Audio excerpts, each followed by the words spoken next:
On December 27, 1892, Livingstone and Biddle College, now known as Johnson C. Smith University, played in Salisbury, North Carolina, with Biddle winning 5-0. Over time, HBCU football has evolved. HBCU football's popularity continues to rise. Millions attend games each year and millions more watch on television. The HBCU bands provide some of the top entertainment in the country. Over that time, some of the best players to ever play in the National Football League played at HBCUs. Every Monday through Friday on the HBCU Football Daily Podcast, national radio and television host Donal Ware takes a look at what's happening in HBCU football and talks with coaches, players, administrators, and media about the season. Make sure you join the conversation on social media now. Here's your host, Donal Ware.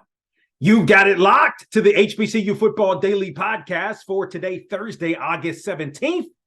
I'm Donal Ware, 9 days away from the start of the HBCU football season. Check this out. Back on July the 15th, BOXTOROW had its sixth countdown to kickoff in Durham. And at that event, 8 of the 9 HBCU coaches from the state of North Carolina were at the event. It was a great time. If you're watching this on YouTube, I invite you to check out the countdown to kickoff on the YouTube page. You can also check it out on the BOXTOROW.com. You can watch it on the BOXTOROW.com page as well. We had a chance to catch up with Fayetteville State head football coach Richard Hayes on the HBCU Football Daily, on the countdown to kickoff.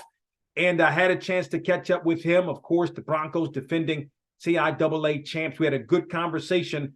And here is the conversation again with Richard Hayes, the head football coach at Fayetteville State back on July the 15th. Well, our next coach, he and I go a ways back. And you know, they say fifth time is the charm, right? Fayetteville State had gone to the CIAA Championship 5 times in a row. Got the victory. Got the victory this year. Tough victory, but got it nonetheless. Richard Hayes, 8 seasons as the head football coach at Fayetteville State, joining us here on the countdown to kickoff. What's going on, Coach Hayes? Hey, brother, how you doing, man? I'm so glad to be here. This is a beautiful setting. Let's do it. I appreciate it. Coach Hayes and I go back to when he was an assistant coach at A&T, and I was in athletic administration at North Carolina A&T. So let's start here. Thoughts on winning that elusive CIAA championship? Well, as you stated earlier, it had been 4 years in a row that we had went to Salem and fell a little short. But this time I knew the guys were determined. It came down to the wire, but it was truly a 60-minute battle, and we came out on top, won the championship. And then the season, just talk about the season as a whole, 9-3, 7-1 overall in the CIAA. Season started off a little slow for us. We had a lot of preseason accolades, but I knew we were a little young football team. And we had a couple of experienced quarterbacks. We started out the season 2-2, and Coach Fagans at the time was the offensive coordinator. Those guys wanted to make a change at quarterback. So we went with a freshman quarterback, Damari Daniels, and a rotating Caden Davis behind him, another redshirt freshman. And those 2 kids carried us for the remainder of the season on to the CIAA championship. You know, I had a feeling it may be a special season last year for this reason. And I had been around the Fayetteville State program for a couple of years. Beating Pembroke, that had never happened in that rivalry. And you were able to do that, I believe, to open the season. Speak to that victory. I think it was 15-13, a 2-point victory in beating Pembroke. Just getting our kids prepared over the summer and knowing that we had doing something we had never been able to do before as a program was really special for us. We didn't want to back down. We knew the history that was against us, but we just took the bull by the horns and said, let's go.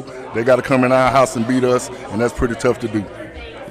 What did appearing in the Division II playoffs, can you speak to that experience and what maybe that revealed to you? That we have a long way to go, but it was a truly great experience to be in the Division II playoffs, playing against Delta State. that was another brand of football that we hadn't seen before. So that gives us something to strive for in the future. We anticipate trying to get back to the NCAA playoffs, and we know that when you get there, you have to bring it on a whole nother level. So we'll be prepared the next time we get there. For you personally, you were able to coach in the HBCU Legacy Bowl, which showcases HBCU players. What did that mean to you? Just to get to know all those kids from all around the United States, and they all being HBCU students and as student athletes, man, it was great getting the chance to work with Coach Oliver and his staff. That was a great experience. That was a great week. Doug Williams and Shaq Harris, they did an outstanding job putting that together, and you got to win it to get there, so I hope we can do that again. And you definitely did that. Let's talk a little bit about the 2023 season upcoming. You had a lot of losses on really both sides of the football, but you've got some guys. You actually had some young guys that really played well for you that made all CIAA all-rookie, like, for instance, Anthony Binyard, defensive lineman, running back Derek Austin Jr. Those are two young guys that are going to come back for you in 2023. Yes, Anthony Binyard ended up being our starting 3 technique for the remainder of the season. After about the 3rd week, he's a dominant force inside. He has quickness, tenacity, power, and he's very difficult to block. In a running back room, Derek Austin kind of took the reins with Eli Henry once Smiley McQueen got hurt last year against Pembroke. So those 2 guys we're expecting now to kind of help step up and lead both on the offensive and defensive sides of the ball. So and those are 2 guys, but who are some of the veterans that are I know your offensive line is going to be solid, but maybe some of the veterans that are coming back. Let's start offensively, who you're expecting to step up in 2023. As I mentioned earlier, our 2 quarterbacks, Damari Daniels and Caden Davis, will both be back. And, Damari's 1-2 and Caden's 2, but, everybody knows both of those guys are going to play. We returned 5-star no linemen. We have a plethora of running backs that are coming back, but I'm waiting for one of those guys to step up and be the guy. Kind of right now they're all on the same plane, and one of them's going to have to step up. We feel really good about our receiving core with a young man by the name of Trey Good. Came to us last year from UNC Charlotte. So that's the offensive side of the ball. Another young man I might have to mention is our tight end, Khalil Diarra. He's a young man that we feel is going to bring a tremendous threat on both the run game and pass game for our offense. And then defensively, because I've shared this with you, especially the last couple of years, that defense has really come alive, to kind of complement matter of fact, it may have been the defense a little bit more than the offense last year, but speak to some of those guys defensively that you're expecting to step up. Well, I definitely have to start up front with Anthony Binyard, Gerald Simpson at linebacker. Kentrell Caldwell is coming back. He was an all-CIAA performer last year. We lost a few guys in the secondary with Brandon Barnes-Brown graduating, Kenny Merritt graduating. So we're looking for guys like Kobe Merritt, Kenny's younger brother, to step up and kind of take the leadership role in the secondary. We have Tyron Belcher coming back. Quantavious Randolph is coming back. Those are our corners, and we're trying to establish a free safety. So we're going to be on defense. Yeah, and you have been the last couple of years. Let's talk about a guy, Joshua Williams. So he was drafted going back to the 2022 draft by the Chiefs, got significant playing time last year. Chiefs ended up winning the Super Bowl. Speak to, that's got to make you proud, but also what it means for the Bronco program as a whole. First off, isn't that a great story, man?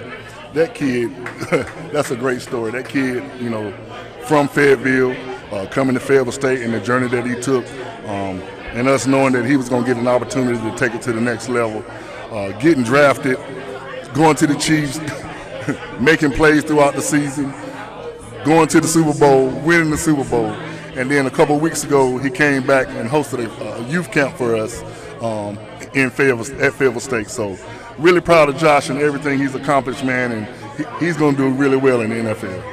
No doubt. And then you got another kid, Keyshawn James, right? He's just signed with a CFL team. He's in Canada. Hadn't heard a lot from him since he's been out the country, but before he left, he called, and I know he's going to do really well. Keyshawn has been a dominant force in the CIAA throughout his time, and I know he's going to do the same thing in Canada. So opened the season on Thursday, August the 31st. We talked about playing against Pembroke, getting the victory over Pembroke, on last year. Speak to them. This is that Pembroke program is a good program, but this has become a really good rivalry between Fayetteville State and Pembroke. Well, it just intensified with Coach Hall going from Chowan to Pembroke. I believe they took, I thought I was kind of rid of Coach Hall.